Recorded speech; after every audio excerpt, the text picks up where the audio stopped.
आज छोटे छोटे बच्चे ड्रग्स ले रहे हैं, नशा कर रहे हैं, हर वो बुरे काम कर रहे हैं जिसको शास्त्रों में निंदनीय कहा गया। कारण शास्त्रों का ज्ञान नहीं, मां बाप को भी शास्त्रों का ज्ञान नहीं है, इसलिए बच्चे भी फंसे हुए हैं। हम आग्रह करेंगे, इसीलिए हमने कहा था अपने बच्चों के साथ आइए। शायद कल कई लोगों को हमारी बात अच्छी नहीं लगी होगी, और लगी होगी तो आएंगे एसी से उठ के आराम से 4 बजे तक सोएंगे, फिर उठेंगे, चाय पिएंगे, फिर थोड़ा मुंह धोएंगे, फिर पाउडर साउडर लगाएंगे, फिर चलेंगे आराम से। तब तक कथा आधी तो निकल ही जाएगी। ऐसा नहीं, लालच, जितना लालच माता बहनों को श्रृंगार का होता है, गहनों का होता है, भाइयों को नोट कमाने का होता है, उतना ही लालच भक्त को भगवान की कथा सुनने का होना चाहिए। वही लालच हो। तो जिस भागवत ने धुंधकारी जो मरने के बाद प्रेत बन गया था उसका कल्याण कर दिया, ये भागवत हमारा भी कल्याण करे, अवश्य करे, इसमें कोई दो राय नहीं है। बस एक ही शर्त है, नियम का पालन करते हुए इस कथा को श्रवण किया जाए। नियम का पालन करते हुए, नियम मैंने आपको कल बता दिए थे, ब्रह्मचर्य का पालन करना, समय से आना, समय से जाना, अपने मुख से भी किसी को अपशब्द नहीं बोलना इन 6-7 दिनों में जब तक कथा हो, क्रोध नहीं करना, पृथ्वी पर शयन करना या फिर पवित्र वस्त्र पर शयन करना, नियम वही है। यहां पर 3 चीज और हैं जो महत्वपूर्ण है। पहली श्रवण, फिर मनन और फिर ध्यान। कई लोग कहते कथा सुन ली पर समझ नहीं आई। समझ क्यों नहीं आई? 7 दिन सुन तो ली, मनन एक भी दिन नहीं किया। अब पूरी कथा का आप मनन भी नहीं कर सकते। 3 घंटे कोई बोलेगा, 3 घंटे आप सुनेंगे, 3 घंटे आपको समझ में आ जाएंगे, ये इम्पॉसिबल है। पर 3 घंटे में एक सेंटेंस तो तुम्हें समझ में आ ही जाएगा, आएगा कि नहीं? अब इतने तो बुद्धिहीन है नहीं कि एक भी सेंटेंस समझ में ना आए। जो एक सेंटेंस समझ में आ जाए उसी का मनन करें रास्ते में जाते हुए, कि आज ये बात बहुत गजब लगी हमको, हमारा मन छू लिया इस बात ने। और उसी बात का मनन करने के बाद जब एकांत मिले घर में, उसी का ध्यान करें बस। आजकल कलयुग के श्रोता कर क्या रहे हैं? सिर्फ श्रवण कर रहे हैं। कथा सुनी, भजन गाया, नृत्य हुआ, उंगली पकड़ी मेरी छल्ला तोड़या री, कितने झूमे सब, छल्ला भी टूट गया, उंगली भी मुड़ गई है, खूब झूमे सब। मैंने देखा जितने लोग आए सब झूम रहे थे।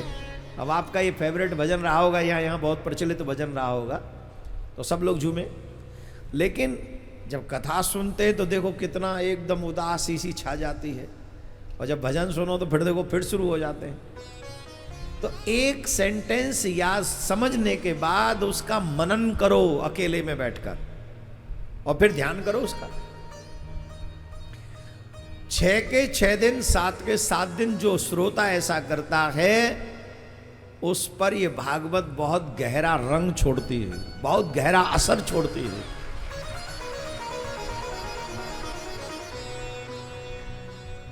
मैं क्यों कहता हूं आप अपने बच्चों को लाओ। हमारे घर में सनातन मरा हुआ है, जिंदा नहीं है। आप कहेंगे हमारे घर में तो ठाकुर जी हैं, मरा कहाँ है? अरे क्यों नहीं मरा? जिस घर में ठाकुर जी उस घर में पीने वाले हैं कि नहीं?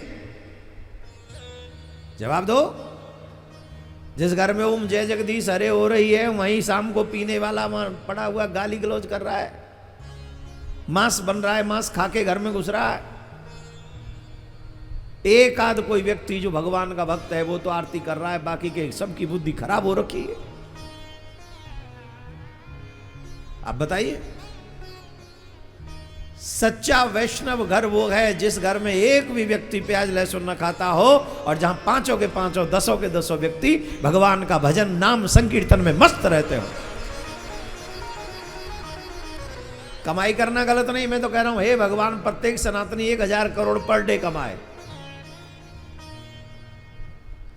1000 करोड़ पर डे मेरा प्रत्येक सनातनी कमाए। मैं व्यासपीठ से प्रार्थना करता हूं, पर 1000 करोड़ पर डे कमाने वाला सनातनी अपने दिल पे हाथ रख के बताए, क्या वो 100 रुपया भी, 100 तो दे देंगे खैर, 1 लाख रुपए पर डे भी धर्म के ऊपर खर्च करेगा?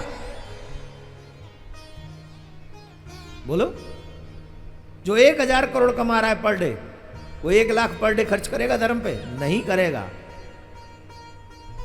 एकदम मौन व्रत में चला जाएगा। ये यहां तालाब था पहले जहां कथा हो रही है, अगर तालाब होता तो इसी में आके छिप जाता दुर्योधन की तरह। उन लोगों में एक विशेषता है, वो रिक्शा चला के भी लाते हैं ना, अगर वो 1000 रुपए भी कमा के लाते हैं ना, तो सबसे अच्छी बात उनकी यह है 1000 रुपया भी अगर वो कमाते तो 100 रुपए मस्जिद में चढ़ा के आ जाते हो। जहां उनके 10-20 घर हैं वहां उनकी मस्जिद लंबी लंबी खड़ी हुई है, और पूरी कॉलोनी शून्य बट्टे शून्य है। हमारे यहां मंदिरों में जाने वाले लोग नहीं आते, पुरुष तो ना के बराबर आते हैं, माता बहन ना हो तो मंदिर भी बंद हो जाए।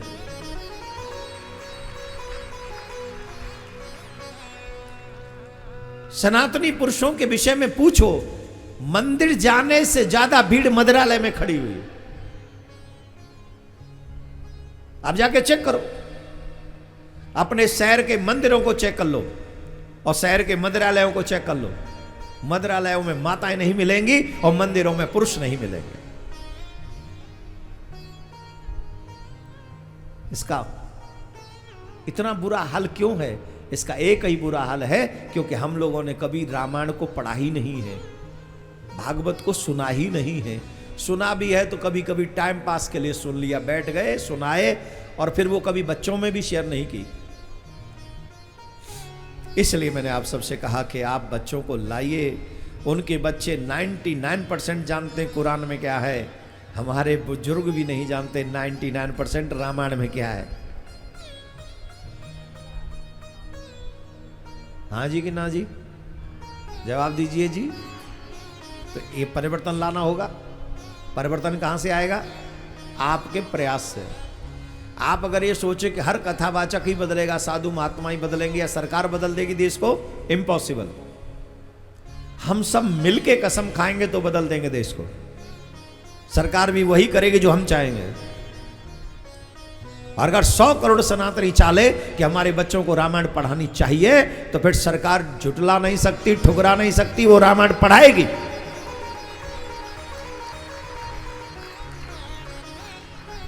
क्या गजब की बात है, हमारे जेल में कैदी लोग रामायण पढ़ सकते, गीता पढ़ सकते, कोर्ट में गीता की कसम खा सकते, पर स्कूल में रामायण नहीं पढ़ाई जाएगी, स्कूल में गीता नहीं पढ़ाई जाएगी। अरे स्कूल में गीता पढ़ा दी गई होती तो जेल की जरूरत ही नहीं पड़ती।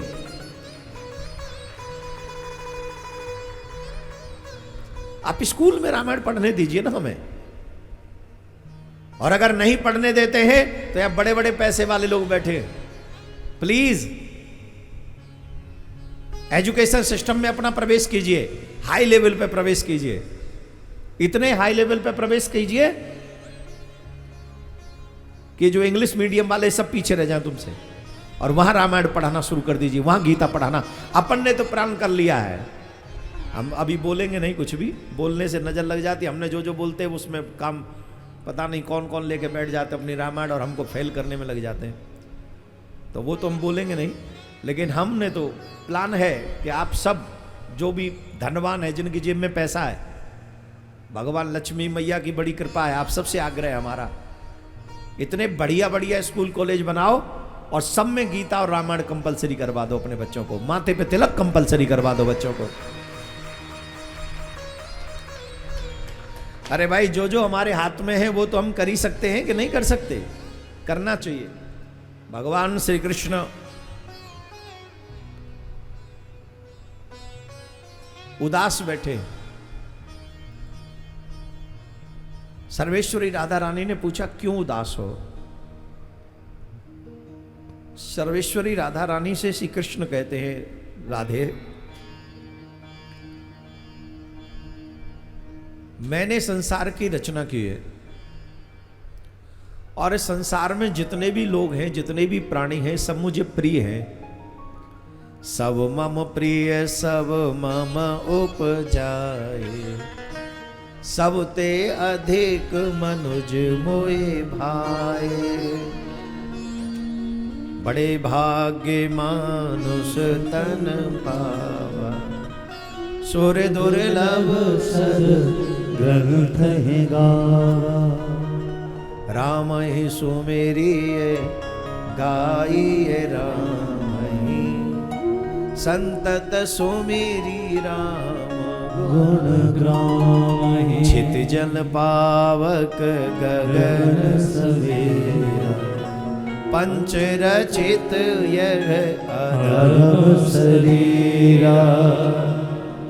कलियुग केवल नाम आधारा, सुमेरे सुमेरे नर उतरहि पारा। भगवान कह रहे हैं इस संसार में जितनी भी सृष्टि है सब मैंने बनाई है और सब मुझे प्रिय है, पर सबसे ज्यादा प्रिय है मुझे मानव। क्यों मानव इतना प्रिय क्यों है? मानव इसलिए प्रिय है कि मानव जीवन में अगर वो साधना में लग जाए तो वो भगवान बन सकता है। वो अपना, हम देवताओं की पूजा करते हैं ना, अगर हमारा जीवन अच्छा हो तो देवता भी हमारे जीवन के लिए तरसते हैं, कैसा जीवन हमारा होना चाहिए। और कोई नहीं कर सकता ऐसा, कोई भी नहीं, आप ही कर सकते हो। मानव वो सब कर सकता है, इसीलिए भगवान को मानव पसंद है। सबरी राम से मिल गई, केवट राम से मिल गए, विदुरानी कृष्ण से मिल गई, अर्जुन कृष्ण से मिल गए, पितामह भीष्म कृष्ण से मिल गए, हैं ध्रुव, प्रहलाद, नरसी, तुलसी, सूरदास, मीरा। ये वो मानव है जिन्होंने अपने आप को भगवान के सदृश सम्मान्य बना के खड़ा कर दिया मानव जीवन में। और हम क्या कर रहे हैं? उसी मानव जीवन को पाके हम क्या कर रहे हैं? सिर्फ और सिर्फ वो काम कर रहे हैं जो पशु करते हैं। 4 काम, 2 बता देता हूं, कमाओ खाओ, एक और बता देता हूं, सो के रात बिता दो।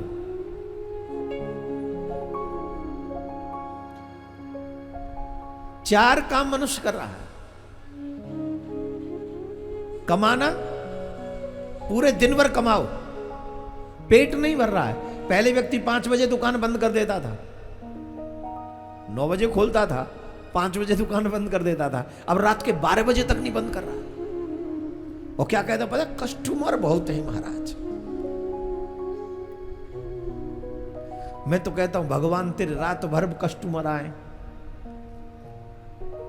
पर जिसके लिए कमा रहे हो उसको समय नहीं दोगे। किसके लिए कमा रहे हो? वो परिवार वाले बैठे हैं, पूरा दिन छोड़ के चला जाता है, झांकता भी नहीं हमारी तरफ। बच्चों को समय नहीं देते हम लोग। बच्चे अच्छा कर रहे हैं कि बुरा कर रहे हैं कभी पूछते ही नहीं। बस हमको एक ही आशा है, नोट कमाओ, नोट कमाओ। दिन भर नोट कमाते हैं, दिन में 3 बार खाते हैं, इसमें दिन निकल जाता है। फिर रात में जाके पाँव फैला के सो जाते हैं। और नई नई शादी हुई हो तो पत्नी से हाँ जी हाँ जी हाँ जी, ले चलो आइसक्रीम खाया में बाहर, चलो खा लो आइसक्रीम। घुमाते चलो, पानीपत घुमा में, मां कौन सी जगह मां घुमा में, मां घुमा में, मां घुमा में, रात उसमें निकाल देते हैं। और यही काम तो पशु भी करते हैं। You are earning, they are earning, you are eating, they are eating, you have family, they have family, you are sleeping, they are sleeping. What is the difference between human being and animals? Nothing. We are the same. Difference is that you are listening the Srimad Bhagavatam, but they are not. You are chanting the name of God, they are not. You are doing selfless work, they are not. परहित सरिस धर्म नहीं भाई। अगर तुम दूसरों की सेवा करते हो, भगवान का भजन करते हो, तीर्थ करते हो, कथा सुनते हो, यही तुम्हें मानव बनाता है, अदरवाइज नहीं।